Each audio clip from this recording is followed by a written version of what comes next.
Hi friends, నేను మీ అంజని. మీరు చూస్తున్నది ఎస్ఆర్కే హారర్ స్టోరీస్.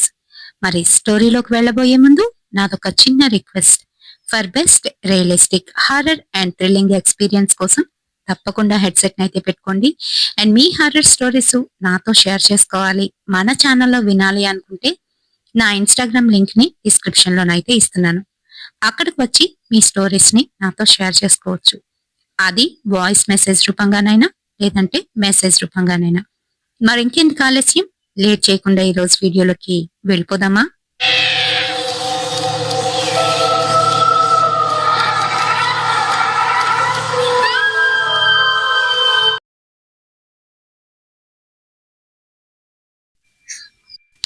యోగేష్ రాత్రి సమయంలో తను ఒక పల్లెటూరుకి అయితే వెళ్ళాలి. వాళ్ళ ఫ్రెండ్స్ ఆల్రెడీ అక్కడికైతే చేరుకున్నారు. మరి 2-3 బస్సులు మారితే గాని ఆ పల్లెటూరికి వెళ్ళలేడు. అది రాత్రి సమయం. తనకేదో కొంచెం వర్క్ ఉండిపోవడంతోని వాళ్ళ ఫ్రెండ్స్ తో వెళ్ళవలసిన వాడు, మీరు వెళ్ళండ్రా, నేను తర్వాత వస్తాను అంటూ అప్పుడైతే లేట్ గా బయలుదేరాడు. ఆ సమయంలోని బస్సులు గాని లారీలు గాని ఏవి సరిగ్గానైతే ఉండవు. పైగా అది పచ్చి పల్లెటూరు కూడాను. అయితే హైవేలో దిగి తను కాస్త దూరం నడవాల్సిందే. మరి బస్సు రామపురం వరకు వచ్చేసరికి కొంతమంది అయితే దిగిపోయారు. వాళ్లతో పాటు యోగేష్ కూడా దిగేశాడు. అక్కడి నుంచి మరొక రూట్ అయితే పట్టుకోవాలి తను. సరే, ఇంకా ఏదైనా వెహికల్ చూసుకొని ఎక్కేద్దామని అనుకుంటున్నాడు. అది పూర్తిగాను నిర్జన ప్రదేశంలాగా అయితే ఉంది. 1-2 ఇల్లులున్నప్పటికీ కూడాను ఒక్క పిట్ట మనిషి అయితే బయటను కనిపించడం లేదు. ఎవరో ఒక అమ్మాయి మటుకు ఆ సమయంలో దూరంగా చెట్టు దగ్గర నించొని ఎవరి కోసమో ఎదురు చూస్తున్నట్టుగానైతే ఉంది. తను దిగి అటు ఇటు చూస్తున్నాడు. కొంచెం దూరం వెళ్తే అక్కడ హైవే అయితే ఉంటుంది. హైవే రోడ్ ఎక్కేస్తే ఏదైనా లారీ గాని లేదంటే బస్ గాని వస్తే అక్కడి నుంచి వెళ్ళిపోవచ్చు అని అనుకుంటున్నాడు యోగేష్. అలానే 4 అడుగులైతే వేశాడు. చిమ్మ చీకటి.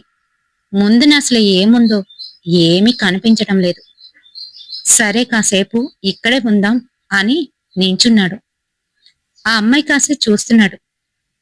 ఈలోగా ఆ అమ్మాయి తన వైపు అయితే తిరిగింది. అంత చీకట్లో కూడాను తన మొహం అందంగా వెలిగిపోతూ కనిపించింది. అబ్బా, ఎంత బాగుంది! విలేజ్ బ్యూటీ, వావ్ అని అనుకున్నాడు. ఇంకా తన కాసే మొహం తిప్పుకోకుండా చూస్తూనే ఉన్నాడు.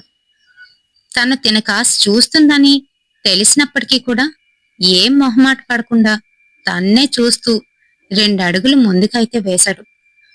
హలో, ఏమండి అంటూ మాటలైతే కలుపుతున్నాడు. తన మటుకు ఏం మాట్లాడకుండా తన కాసి కోపంగానైతే చూసింది. అయ్యో, ఏమండి, ఈ రాత్రి సమయంలో ఇక్కడ బస్సులు ఏమైనా వస్తాయా?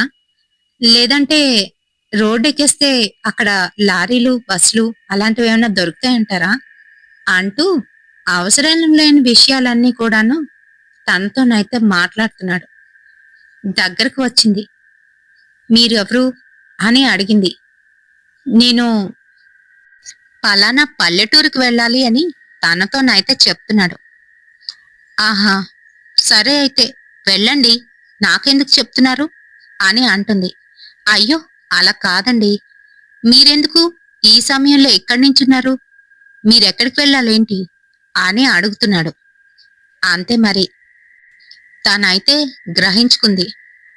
నేను మీరు వెళ్లాల్సిన ఊరు దగ్గరికే వెళ్ళాలి అని కోపంగానైతే చెప్తుంది. అయ్యో, అంత కోపంగా ఎందుకండి చెప్తున్నారు? మరి మీ వాళ్ళు అని అడుగుతూ మరి 2 అడుగులు ముందుకైతే వేశాడు. మా వాళ్ళెవరూ లేరు, నేనొక్కదాన్నే వెళ్ళాలి అని అంటుంది. ఓహో, సరే అయితే నేను మీకు తోడొస్తాను, నాకు కూడా తోడున్నట్టు ఉంటుంది, ఇక్కడ ఏరియా నాకు పెద్దగా తెలీదు అని అంటున్నాడు. ఆ మాటలకి ఏం మాట్లాడకుండా ముందుకైతే అడుగులు వేసుకుంటూ వెళ్తోంది. ఏమండి, ఆగండి అంటూ తన బ్యాగ్ ని సర్దుకొని ముందుకైతే వెళ్ళాడు యోగేష్. నీ పేరు అని అడుగుతున్నాడు.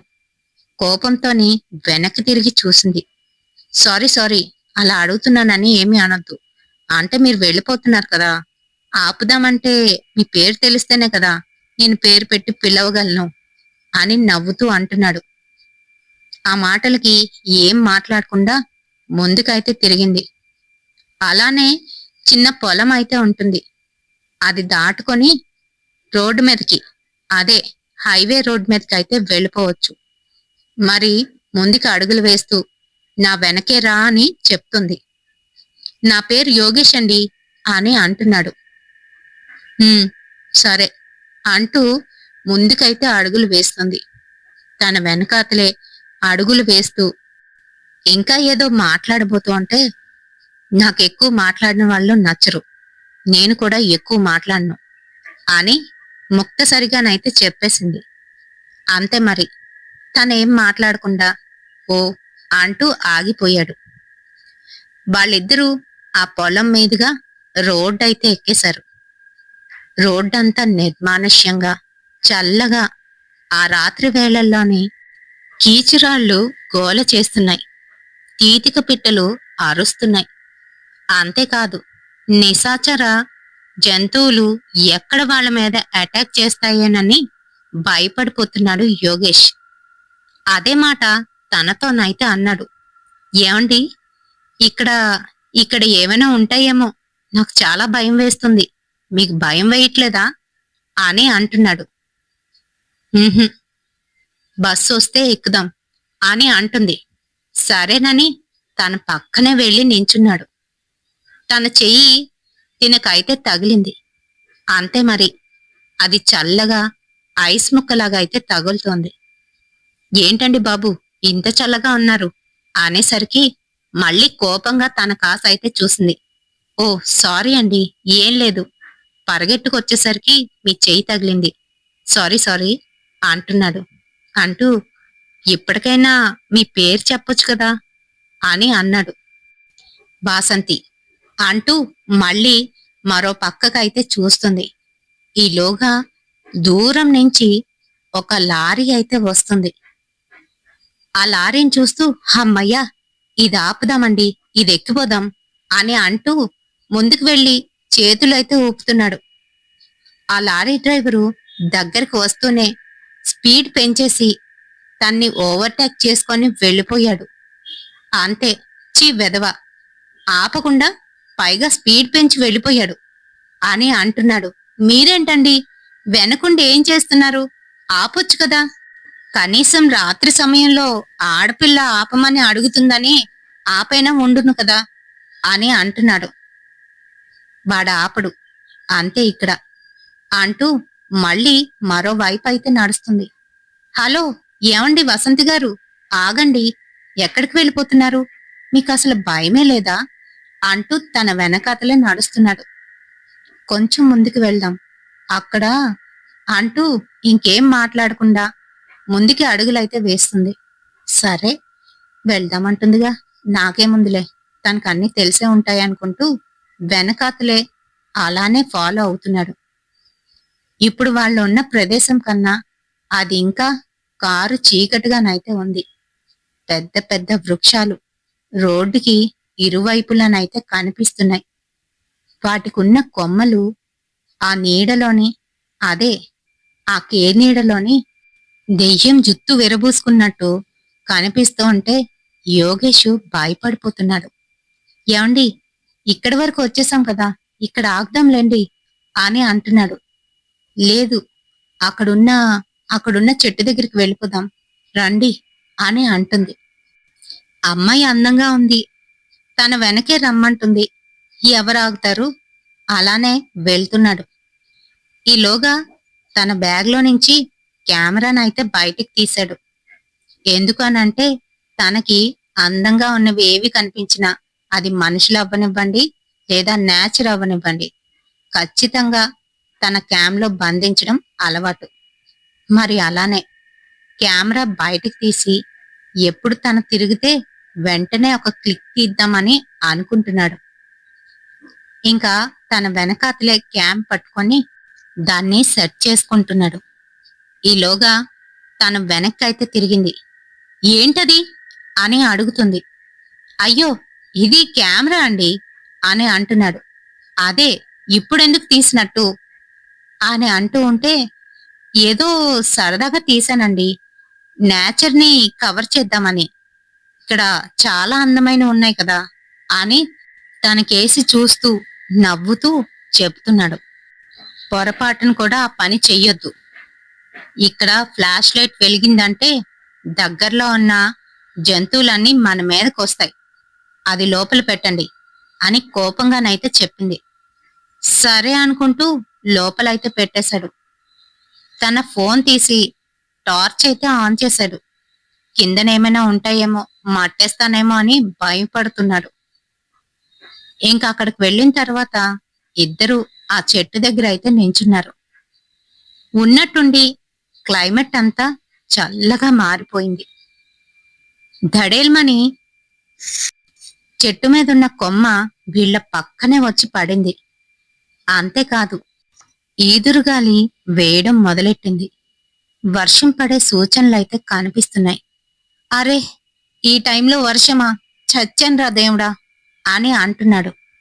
ఆ మాటలు వింటున్న వసంత తన కాసి చూసి చిన్నగా స్మైల్ అయితే ఇచ్చింది. ఏంటండి నవ్వుతున్నారు? బస్సు గాని లారీ గాని వస్తే ఎక్కిపోవాలి, లేకపోతే వర్షానికి దొరికిపోతాం, అంతేకాదు పూర్తిగా తడిచిపోతాం అని అంటున్నాడు. ఏ, మీకు వర్షం అంటే ఇష్టం లేదా అని అంటుంది నవ్వుతూ. తమరికి వర్షం అంటే ఇష్టం అనుకుంటా, అందుకే నవ్వుతున్నారు. నాకు చచ్చేంత భయం. జలుబు జ్వరం వచ్చిందంటే ఇంక అంతే సంగతులు. చహ్ అని అంటూ అటుపక్కకైతే చూస్తున్నాడు. కాని రోడ్డు మీద ఒక్క వెహికల్ కూడా రావడం లేదు.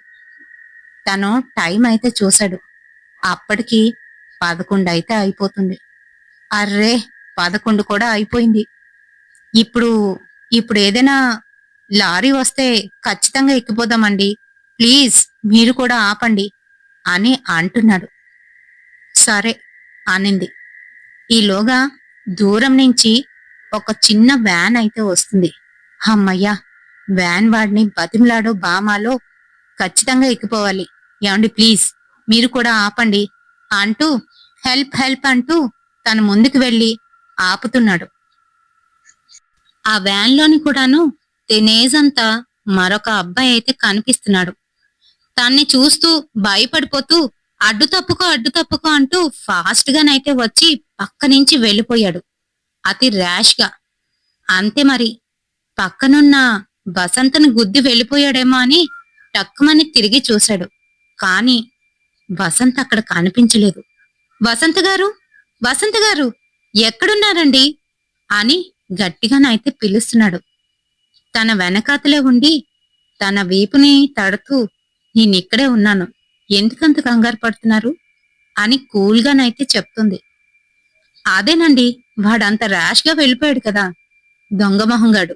చూడండి ఎలా చేస్తున్నారో. అయినా ఇక్కడేంటి, ఒక్క వెహికల్ కూడా ఆపట్లేదు అని అంటున్నాడు. అదా, ఇక్కడ అంతే, ఎవరు నైట్ టైంలోని వెహికల్స్ ఆపరు అని చెప్తుంది. ఓకే, అయితే కొంచెం ముందుకు వెళ్దామా అని అడుగుతున్నాడు. ఎందుకు? అందుకే కదా ముందుకు వచ్చాం, అయినా ఇక్కడ కూడా ఆపట్లేదు, నాకు బాగా చలివేస్తుంది అంటూ తన భుజాల్ని రుద్దుకుంటుంది. ఓ, ఉండండి అంటూ గబగబా తన బ్యాగ్లోనున్న జర్కిన్ తీసి తనకైతే కప్పబోయాడు. అంటూ కోపంగా చూసింది. అవసరం లేదు, నేను చీర కట్టుకున్నానుగా, నా చెంగునే వేసుకుంటా అంటూ తన చెంగుని చుట్టుకుంది. ఏంటో ఈ విలేజ్ అమ్మాయిలు అనుకుంటూ, సరేనండి, ఏమీ అనుకోవద్దు, నేను కొంచెం నేచర్ కాల్ పిలుస్తుంది, పక్కకి వెళ్ళాలి, ఏమీ అనుకోవద్దు అని అంటున్నాడు. దానికి నవ్వుతూ పక్కకెళ్ళి నించుంది.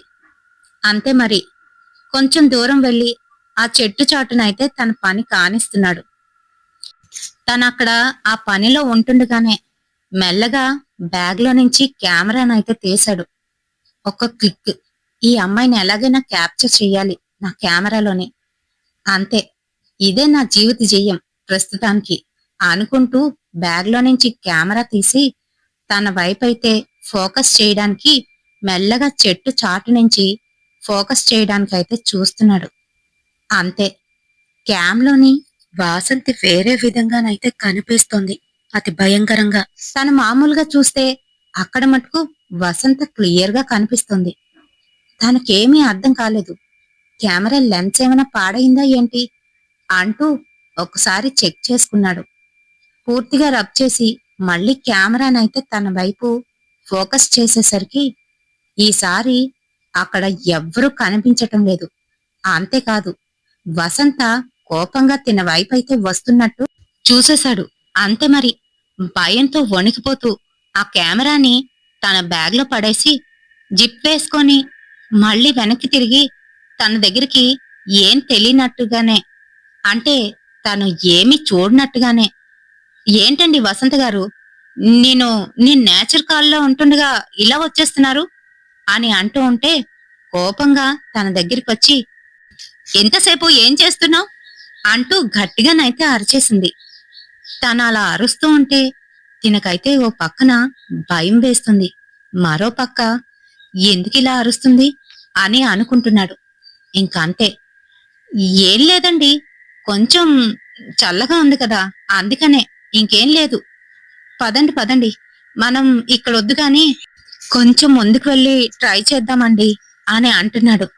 అంతే, అప్పటి వరకు దూరంగా ఉన్న వసంత దగ్గరికి వచ్చి తన చేతిని గట్టిగానైతే పట్టుకుంది. ఎక్కడికి వద్దు, ఇక్కడే ఉందాం అని అంటుంది.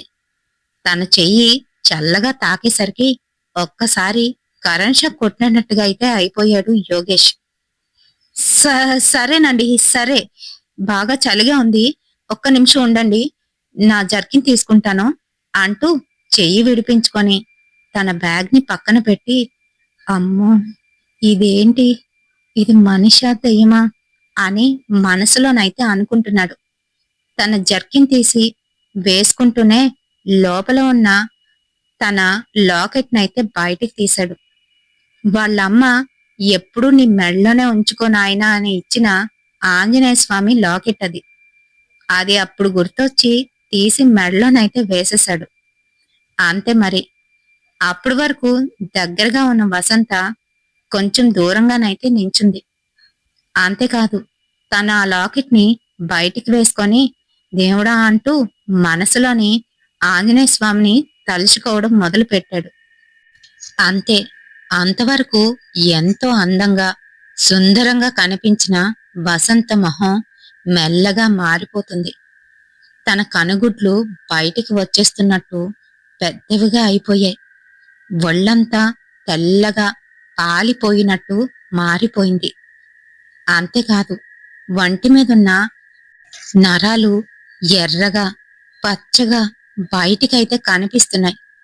ఎలా అంటే నీళ్లలోని బాగా నానిపోతే ఎలా ఉంటుందో శరీరం, అలా అయితే కనిపిస్తుంది.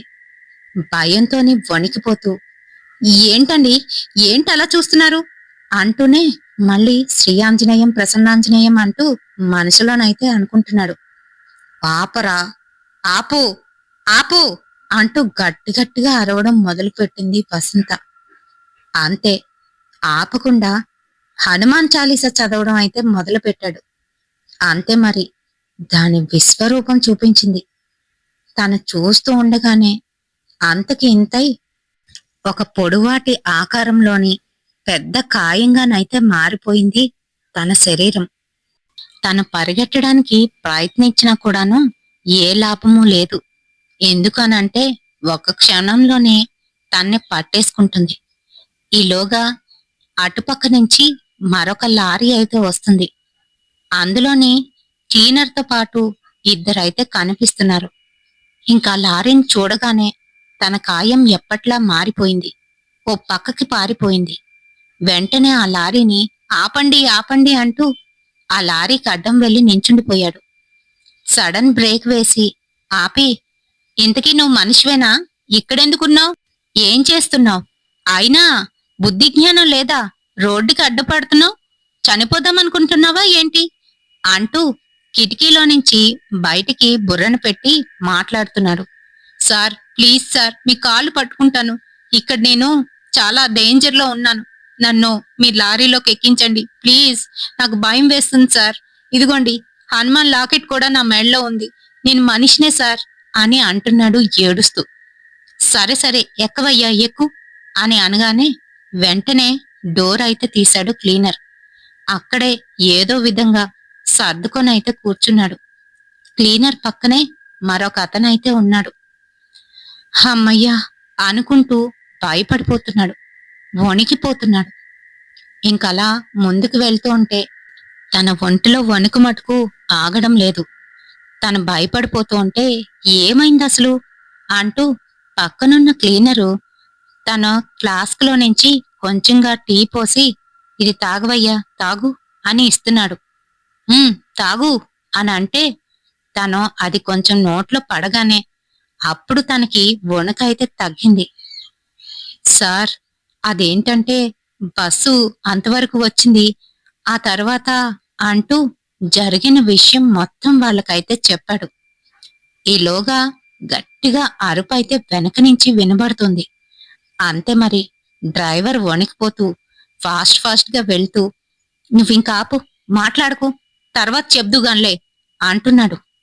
ఇంకా తన భయం చూడగానే యోగేష్ కి కూడా ఏదో తెలియని భయం అయితే కలిగింది. తను అలానే యాదృచ్ఛికంగా కిటికీ దగ్గరున్న మిర్రర్ కాస్ అయితే చూశాడు. అంతే మరి, తన గుండె జారినంత పనయింది. అమ్మో అంటూ పక్కనున్న క్లీనర్ ని గట్టిగా చేయి పట్టేసుకున్నాడు. ఏమైంది అని అడుగుతూ ఉంటే, అది అది మన వెనకాతలే వస్తుంది బాసు, చూడు చూడు అంటూ మిర్రర్ కాస్ అయితే చూపించాడు. కాని క్లీనర్ కి మటుకు అక్కడ ఎవ్వరూ కనిపించలేదు. నీ మొహం, అక్కడ ఎవ్వరూ లేరు, చూడవయ్యా నువ్వే సరిగ్గా అని అంటున్నాడు. కాని దానికి మటుకు వాళ్ళు వెళ్తున్న ఆ లారీ ఏదైతే ఉందో, లారీ చివరనున్న హుక్కుని గట్టిగా అది పట్టుకొని వేలబడుతూ ఆ లారీతో పాటు వచ్చేస్తున్నట్టు తనకైతే కనిపిస్తోంది. అంతే మరి, గట్టి గట్టిగా అరవడం మొదలుపెట్టాడు. లారీ డ్రైవర్ కి చిర్రెత్తుకొచ్చింది. నువ్విలా అరిస్తే లారీ దించేస్తాను, ఇక్కడే ఉండు, మేం వెళ్ళిపోతాం అని అంటున్నాడు. Sir please sir, please sir, అలా చేయకండి సార్, ఇక్కడే కదా, ఇంకొక 2 ఊర్లు దాటితే నన్ను డ్రాప్ చేసి వెళ్ళండి సార్, ప్లీజ్, అది నన్ను తినేస్తుంది అని భయపడిపోతున్నాడు. మాట్లాడకు దాని గురించి అంటూ వాళ్ళైతే లారీని చాలా ఫాస్ట్ గానైతే తీసుకువెళ్ళిపోతున్నారు. అయితే ఎప్పుడైతే వీళ్ళు ఆ ఊరి పొలిమేరలు దాటారో అది అక్కడే ఆగిపోయింది, మరి రావట్లేదు. అదైతే గమనించాడు యోగేష్. మరి 2 స్టాప్స్ తర్వాత తను దిగాల్సిన స్టాప్ అయితే వచ్చింది. ఇంకా వాళ్ళిద్దరికీ కూడాను చాలా థ్యాంక్స్ చెప్తూ భయపడిపోతున్నాడు. అప్పటికీ కూడా తనకి వణుకైతే ఆగలేదు. ఎవరైనా ఉంటే బాగున్నో అని అనుకుంటున్నాడు. ఈలోగా అక్కడ స్టాప్ దగ్గర 2 ఫ్రెండ్స్ అయితే నించొని కనిపిస్తున్నారు. అమ్మయ్య అనుకున్నాడు. సరే సార్, ఇక్కడ ఆపేసేయండి అని వాళ్ళతోనైతే చెప్తున్నాడు. వెంటనే వాళ్ళు అక్కడైతే ఆపేశారు. రేయ్, ఏంట్రా ఇంత లేట్ చేసేసావు? పైగా ఈ ఊర్లోని సిగ్నల్స్ ఏవీ ఉండవు, అందుకే నీకోసం ఇక్కడ ఎదురు చూస్తూ ఉన్నాం. నీకసలు వే తెలియదు కదా, దిగు దిగు అని అంటున్నారు. ఆ లారీ డ్రైవర్ మటుకు వాళ్ళకైతే ఇలా చెప్తున్నాడు. సార్, మీరు ఊరికి కొత్త అనుకుంటాగా, ఊర్ల గురించి మీకు తెలీదు, చాలా జాగ్రత్తగా ఉండాలి, జాగ్రత్తగా వెళ్ళండి అని అంటున్నాడు. సరేనండి, చాలా థ్యాంక్స్ అంటూ యోగేష్ తన ఫ్రెండ్స్ దగ్గరికి అయితే వచ్చేసాడు. ఏమైందిరా, ఇలా ఉన్నావేంటి, ఏమైంది అని చెమటతోని తడిచిపోయిన యోగేష్ నైతే అడుగుతున్నారు. అదా, చెప్తానులేండి, పదండి అంటూ వాళ్ళలోని ఒకటి బైక్ అయితే ఎక్కి కూర్చున్నాడు. మరి వాళ్ళిద్దరూ చాలా చిన్న రోడ్డున్న ఆ వేలో నుంచి అయితే వెళ్తున్నారు. చాలా చీకటిగా ఉంది, అది కూడా బాగా దగ్గరగా గుబురుగాను మొక్కలైతే కనపడుతున్నాయి. అది చూస్తుంటే యోగేష్ కి మళ్ళీ అదే గుర్తొస్తుంది. తన ఫ్రెండ్ ని గట్టిగానైతే పట్టుకున్నాడు. ఏంట్రా, నువ్వేమైనా నా గర్ల్ ఫ్రెండ్ అనుకుంటున్నావా ఏంటి? అంత టైట్ గా పట్టుకుంటున్నావు అని అడుగుతున్నాడు. లేదురా, కొంచెం చలేస్తుంది అందుకనే అని అంటున్నాడు. తన మాటలు విచిత్రంగా అనిపించాయి. అదేంట్రా, జర్కిన్ వేసుకున్నావుగా, ఇంకా చలేంటి అని అంటూ ఉంటే దానికి ఏం మాటలు సమాధానం అయితే చెప్పలేదు. మరి వాళ్ళలోని ఒక ఆయన ఆ ఊరి వాడే. అందుకనే వాళ్ళందరూ ఆ ఊరు ప్లాన్ చేసుకున్నారు. అక్కడ ఒక వాటర్ ఫాల్స్ అయితే ఉంది. అది చూడ్డానికి వీళ్ళందరూ కూడా వెళ్తున్నారు. పైగా మార్నింగ్ టైంలో, ఎర్లీ మార్నింగ్ 5:30 నుంచి 6:30 లోపు అక్కడికి చేరుకుంటే మంచు కురుస్తూ ఉంటుంది. ఆ వ్యూ చూడ్డానికి చాలా బాగుంటుంది. అందుకనే ముందుగానే వెళ్ళిపోయి ఆ రోజు నైట్ బాగా ఎంజాయ్ చేసి ఆ తెల్లవారే అక్కడికి ఆ వ్యూ పాయింట్ కి వెళ్దామని వాళ్ళ ప్లాన్. మరి అందుకనే వాళ్ళందరూ అక్కడికి చేరుకున్నారు. అయితే ఇంటికి వెళ్ళగానే వాళ్ళ ఫ్రెండ్స్ అందరూ కూడా గోల చేస్తూ తెగ అల్లరి చేస్తున్నారు. పెద్ద పెద్ద సౌండ్లు పెట్టుకొని అక్కడైతే డాన్సులు వేస్తున్నారు. మరి అదంతా చూస్తున్న యోగేష్ మటుకు ఏంటో ఒళ్ళంతా తేలిపోతున్నట్టు, బాగా జ్వరం వచ్చి అసలు వణుకుతోని నించోలేకపోతున్నాడు.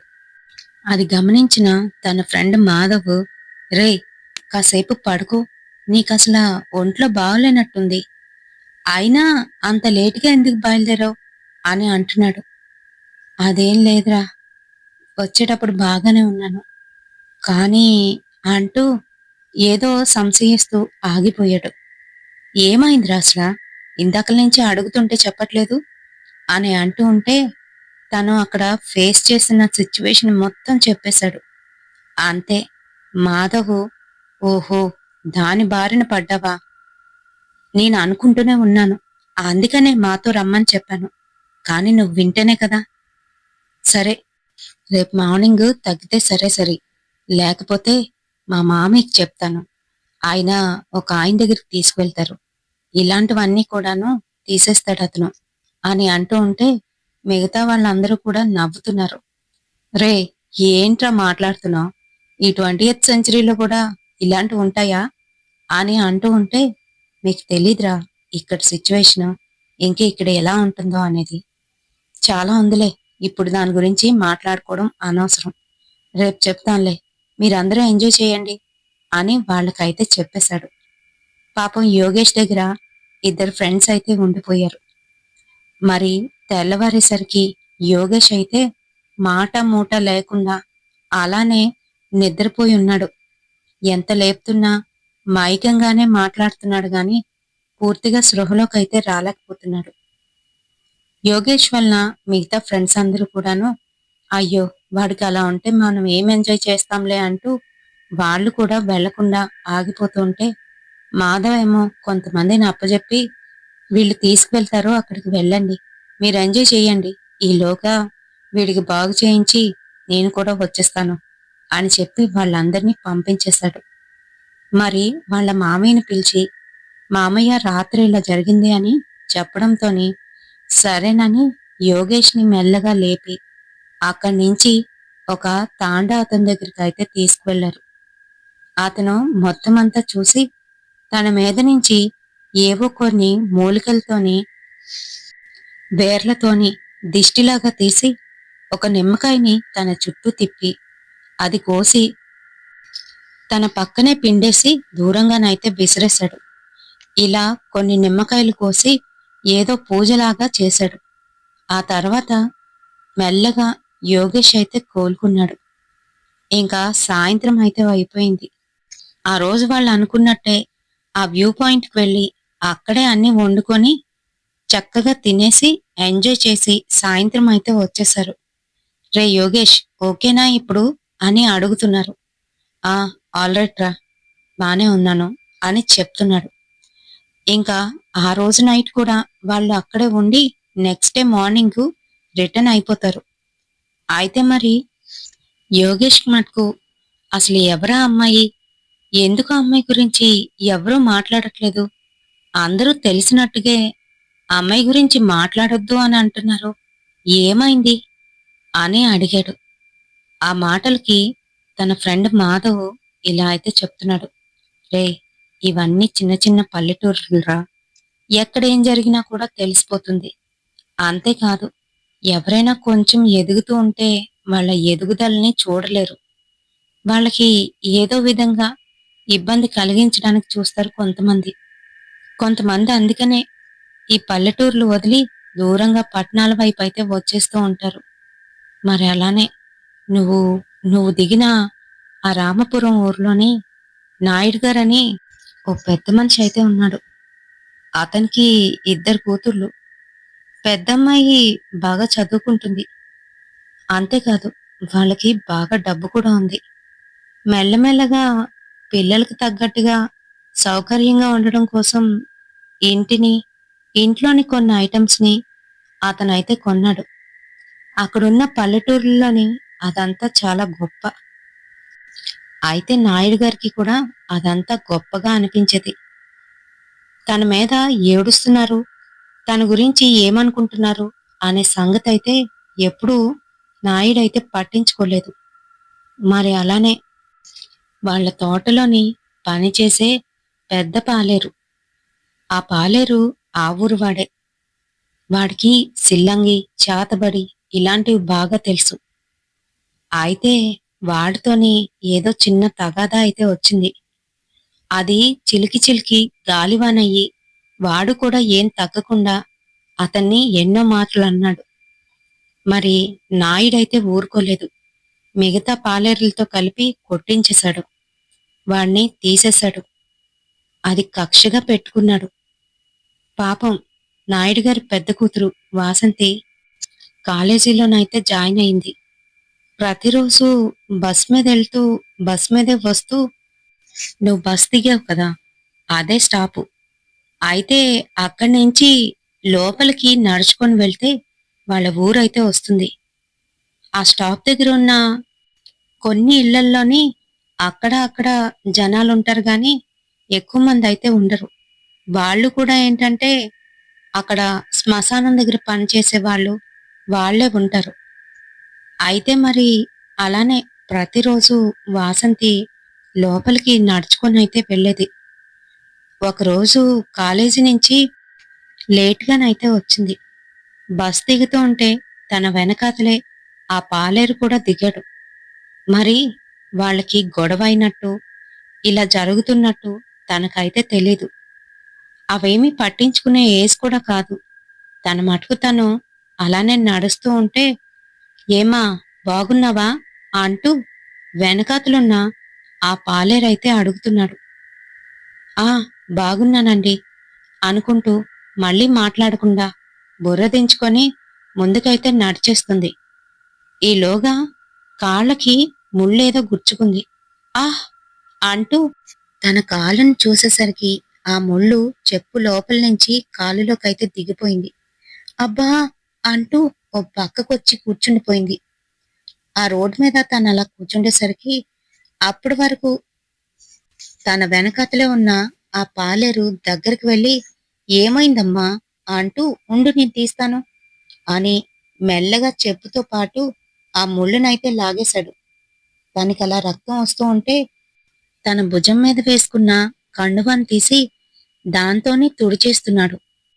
అంతేకాదు, తన కర్చీఫ్ ఇచ్చి అయ్యో అంకుల్ దాంతో వద్దు, ఇదిగో దీంతో తుడిచేసి పారేయండి పర్వాలేదు అని అంటే ఉండమ్మా అంటూ తన కర్చీఫ్ తీసుకొని ఆ రక్తాన్ని పూర్తిగా తుడిచేశాడు. ఆ కర్చీఫ్ తను చూడకుండా మెల్లగాను తన జోబులోనైతే పెట్టేసుకున్నాడు. అయితే మరి తను లేవలేని స్థితిలోనైతే ఉంది. రామ్మ తల్లి అంటూ మెల్లగా లేపి తన్నైతే ఇలా చేయి పట్టుకొని నడిపిస్తున్నాడు. ఆ సమయంలోనే తనని లేవదీస్తున్న సమయంలోని విరబోసుకొని ఉన్న తన జుత్తులో నుంచి కొన్ని వెంట్రుకలైతే పట్టుకున్నాడు. ఇంకా వాటిని కూడా జాగ్రత్తగా జోబులోనైతే పెట్టేసుకున్నాడు. ఈ సంగతులేమీ తెలియని వాసంతి పాపం నమ్మి జాగ్రత్తగా అతను పట్టుకుంటే తనతో పాటు కలిసి వస్తుంది. ఊర్లోకొచ్చిన తర్వాత ఏమీ తెలియనట్టు సరేనమ్మా నాకిక్కడ పనుంది అని ఆగిపోయాడు. తనకి ఏమీ తెలియకపోవడంతోనే అలానే ఇంటికైతే వెళ్ళిపోయింది. మరి వారం రోజుల తర్వాత వాసంతి ఆరోగ్యం పూర్తిగా పాడైపోయింది. ఏమవుతుందో తెలీదు. పిచ్చెక్కిన దానిలాగా ప్రవర్తిస్తూ ఉండేది. ఒక్కొక్కసారైతే ఇంట్లో వాళ్ళని కొట్టడం, రక్కడం అయితే చేస్తూ ఉండేది. రాత్రి సమయాల్లోని ఎవ్వరు చూడకుండా ఇంట్లో నుంచి బయటికి రావడం, ఊర్లో తిరగడం, అంతేకాకుండా ఊర్లో ఉన్న ఒకరిద్దరు తనని రాత్రి సమయంలోని శ్మశానంలో ఉందని, ఆ సమయంలోని తనతో పాటు ఆ పాలేరు ఉన్నాడని అందరూ కూడాను చెప్పుకోవడం మొదలుపెట్టారు. నాయుడికి ఏం జరుగుతుందో అర్థం కావట్లేదు. డాక్టర్ల చుట్టూ తిప్పుతున్నాడు గాని తన రోగం మటుకు నయం అవ్వలేదు. నాయుడికి దెయ్యం, భూతం లాంటి వాటి మీద, ఇంకా చాతబడి, చిల్లంగి వాటి మీద నమ్మకం అయితే లేదు. అదంతా అబద్ధం అంటూ ఉండేవాడు. అందుకనే తను ఏ తాంత్రికుడి దగ్గరికో, మాంత్రికుడి దగ్గరికో తీసుకెళ్తే సరిపోను. కానీ కాలయాపన చేసి హాస్పిటల్ చుట్టూ తిప్పాడు. అలానే ఒకరోజు తనకి ఆరోగ్యం బాగా క్షీణించిపోయింది. ఇంకా లాభం లేదు అని చెప్పి హాస్పిటల్‌కి అప్పటికప్పుడు ఇమ్మీడియేట్‌గానైతే తీసుకుపోయారు. ట్రీట్మెంట్ అంతా కూడాను జరిగింది. ఇంకా మా చేతుల్లో ఏం లేదండి. ఇంటికి తీసుకెళ్ళిపోండి అని చెప్పడంతోనే వాళ్ళైతే తిరిగి ఆటోలోని ఇంటికైతే వస్తున్నారు. అది రాత్రి సమయం. కరెక్ట్‌గా ఆ ఊరి పొలిమేరలు దాటి ఊర్లోకొస్తున్న సమయంలోని వాసంతి ఆఖరి శ్వాసని వదిలేసింది. అంతే. వాళ్ళందరూ ఏడుపు మొదలుపెట్టారు. వాసంతిని ఇంటికి తీసుకువచ్చి చేయవలసిన కార్యక్రమాలన్నీ కూడాను మర్నాడు తెల్లవారే చేసేశారు. అంతా సవ్యంగా జరిగిపోయింది. కానీ వాసంతి ఆత్మ మటుకు ఏ పొలిమేర దగ్గర తను ఆఖరి శ్వాస వదిలిందో అక్కడే తను అందరికీ కనిపించడం మొదలైంది. అది కూడా 11వ రోజు అయిన తర్వాత నుంచి. అయితే మరి అయితే ఆ పాలేరు తన మీద చాతబడి చేశాడని, అందుకే ఈ పిల్లలా చనిపోయిందని అక్కడున్న వాళ్ళందరూ కూడా చెప్పడం మొదలుపెట్టారు. ఇంకా నాయుడు ఆ ఊరు వదిలి వేరొక ఊరైతే వెళ్ళిపోయాడు ఫ్యామిలీతో పాటు. పాపం ఆ వసంత మటుకు అలానే రోడ్డు మీద రాత్రి సమయంలోని అందరికీ కనిపిస్తుంది, భయపెడుతుంది. కొన్ని కొన్ని సార్లు కొంతమంది చనిపోవడం కూడా జరిగింది అంటూ వాళ్ళైతే చెప్పారు. అంతే మరి భయపడిపోయాడు యోగేష్. మరి ఈ ఇన్సిడెంట్ మీకు ఎలా అనిపించింది? నచ్చిందా? నచ్చితే తప్పకుండా ఒక లైక్ అయితే వేయండి. యాక్చువల్‌గా ఇదేంటంటే బాగా పల్లెటూర్లు ఉంటాయి కదా! నాకు తెలిసిన ఒకరైతే షేర్ చేశారనమాట. వాళ్ళ ఊర్లోని ఒక అమ్మాయికి ఇలానే చేతబడి చేసి చంపేశారంట. ఆ తర్వాత నుంచి ఆ అమ్మాయి ఆత్మ ఊరి పొలిమేరల్లో కనిపించడం, అందరిని భయపెట్టడం అయితే చేసేదంట. అంతేకాదు ఇద్దరు ముగ్గురు ఆ అమ్మాయిని చూసి గుండాగి చనిపోయిన వాళ్ళు. అంటే దెయ్యాలేవో వచ్చి అవి మన గొంతు నులిమేస్తాయని కాదు. ఆహ్, ఏంటంటే పానిక్ అవుతారు కదా! చాలామంది. పానిక్ అయ్యి హార్ట్ అటాక్ రావడం ఇలాంటివి జరిగి చనిపోతారు అంతే. సో, ఒకరికి ఇద్దరు తోడయ్యారనుకోండి, అప్పుడు ఇంకా ఎక్కువవుతుంది. అలాంటి నెగెటివ్ ఇంపాక్ట్ అనేది అలాంటి ఏరియాల్లోనే ఇంకా ఎక్కువవుతుంది. మరి లాస్ట్ వీడియోకి మనకి వచ్చిన కామెంట్స్ ఎక్కడి నుంచి వచ్చాయనేది చూసేద్దామా? లాస్ట్ వీడియోలోనే నేను కొంతమంది పేర్లయితే చూడలేదు. వాళ్ళ పేరుని కూడా ఇంక్లూడ్ చేస్తున్నాను ఇక్కడ. సరిత గౌడ్ గారు, చక్రపాణి గారు, ఇమాం గారు, ఇంకా సురేంద్ర గారు. సారీ అండి లాస్ట్ వీడియోలోని మీ కామెంట్స్ అయితే నేను చూడలేదు. ఇప్పుడే చూసాను.